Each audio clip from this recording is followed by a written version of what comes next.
Baiklah, sekarang kita akan menuju ke materi selanjutnya. Untuk itu, tetap tonton video ini ya.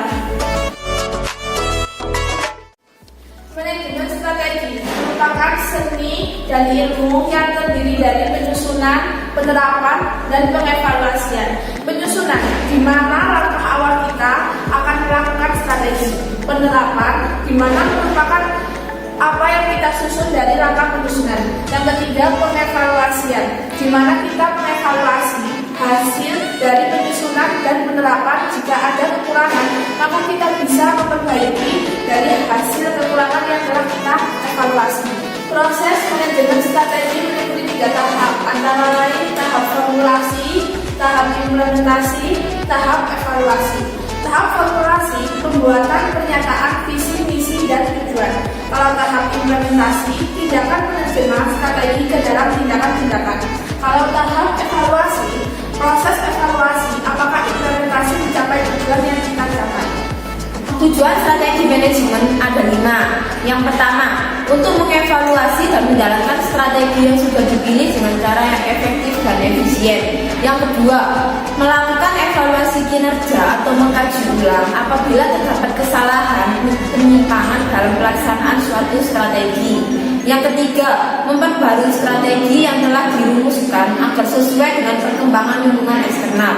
Yang keempat, untuk meninjau kembali dari kekuatan atau kelemahan, peluang, dan juga ancaman bisnis yang ada.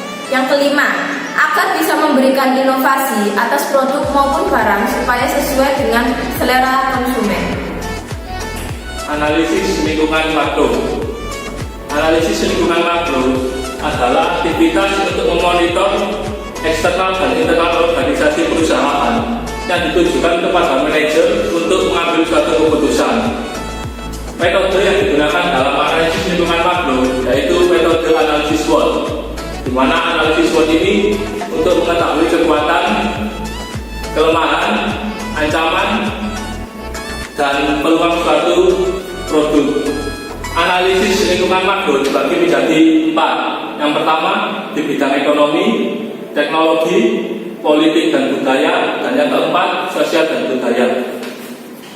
Analisis lingkungan internal dibagi menjadi 2. Yang pertama dilakukan untuk mengetahui tingkat daya saing perusahaan berdasarkan kondisi internal perusahaan. Dan yang kedua lebih mengarah pada analisis internal dan mengidentifikasi kekuatan dan kelemahan dari setiap divisi. Identifikasi faktor-faktor strategi internal adalah kegiatan yang paling penting, contohnya seperti pemasaran, keuangan dan accounting, produksi operasi dan teknik, personalia, manajemen mutu, teknologi informasi, organisasi, dan manajemen umum. Perencanaan strategi. Proses yang dilakukan suatu organisasi untuk menentukan strategi atau arahan untuk mencapai strategi ini. Jadi untuk mencapai strategi yang ditetapkan oleh organisasi dalam rangka mempunyai keunggulan kompetitif, jadi pemimpin perusahaan harus bekerja di strategi yang ada. Kegiatan pokok perencanaan strategi itu ada 4. Yang pertama, environmental scanning atau adaptasi terhadap lingkungan. Yang kedua, strategi formulation atau formula strategi. Yang ketiga, strategi implementasi atau pelaksanaan strategi. Yang keempat, evaluation dan control atau telaah dan pengawasan. Aqua telah menjadi bagian dari keluarga sehat Indonesia lebih selama dari 30 tahun. Sebagai pelopor air minum dalam kemasan sejak didirikannya tahun 1973, kini Aqua menjadi bagian yang tidak terpisahkan dari hidup sehat masyarakat Indonesia. Dulu dan kini, Aqua tetap dan selalu menjadi yang terbesar dan terdepan di Indonesia. Volume penjualannya, Aqua merupakan volume penjualan terbesar di dunia untuk kategori air mineral. Rumusan masalah. Strategi apa yang diterapkan dalam perusahaan PT Aqua Golden Mississippi Tbk? Strategi yang digunakan dalam PT Aqua ini yaitu strategi pemasaran dengan marketing mix. Dan marketing mix sendiri itu merupakan suatu alat marketing yang digunakan di perusahaan marketing dalam pasar target, yaitu dengan mengoptimalkan unsur 4P marketing, yaitu product, price, place, and promotion.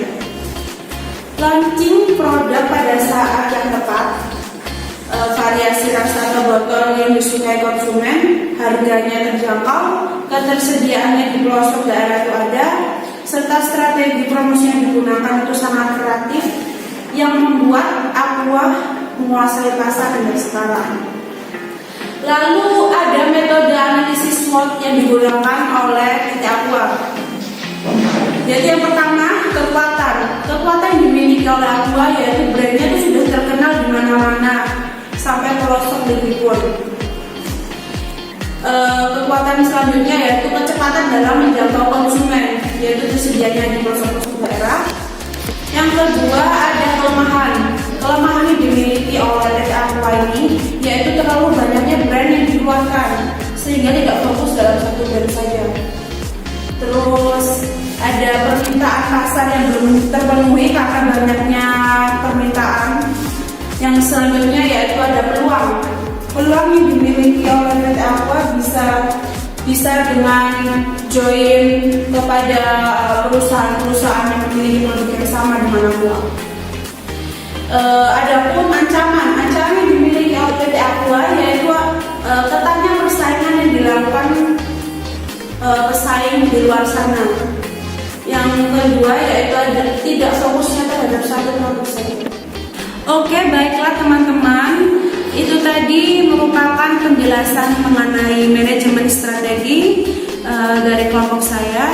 Apabila ada kekurangan atau kesalahan, kami mohon maaf dan semoga penjelasan tadi bisa bermanfaat bagi kalian semua.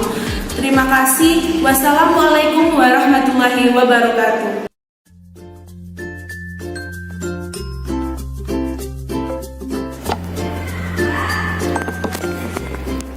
Sik. Analisis lingkungan makro. Analisis lingkungan makro.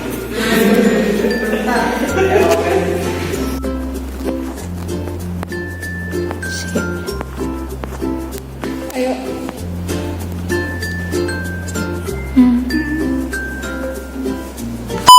Dikode karo ae.